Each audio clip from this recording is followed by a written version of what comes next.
आज मकै टिप्दा मलाई केले टोक्यो त? Please watching my full video please.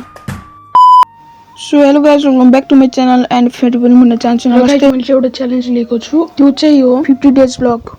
र गाइज सबैले सपोर्ट पनि गरिदिनु होला। र आजको मेरो मिनी ब्लग चाहिँ लिची खाएर सुरु भयो। गाइज मैले लिची पनि खाएर भइसकेँ। गाइज यहाँ चाहिँ मम्मीले चाहिँ मकै सुकाउन राख्नु भएको रहेछ र मम्मीले चाहिँ यहाँ थोरै मकै मात्रै सुकाउनु भएको थियो र आज पनि काम लागेको थियो र बहिनी चाहिँ साइडमा आएर चाहिँ हेलो गाइज भनिरहेको थिइन् त मम्मीले पनि साइडमा आएर हेलो भनिरहनु भएको थियो र मम्मीले चाहिँ मलाई आलु दिनुभयो र मैले नि आलु खाएँ। आलु खाएपछि चाहिँ म मकै उठाउनतिर लागेँ र त्यतिकैमा एउटा बाटा पनि भरिसक्यो र यति मकै चाहिँ सानो बाटामा हालिसकेको थिएँ। भर एक्कासी कमिला ल्याएर टोक दियो।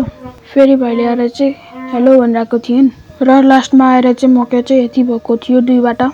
र गाइज मैले चाहिँ मकै पनि थन्काएर भइसक्यो। अब चाहिँ गाइज नोएसी भेटाउन आयो। अनि गाइज म चाहिँ अहिले नुहाएर नि आइसकेँ। अनि गाइज आजको लागि चाहिँ यति नै। अनि भिडियो राम्रो लागेमा चाहिँ लाइक शेयर सब्सक्राइब अनि फलो पनि गर्न नबिर्सनु। Thank you for watching my video and by.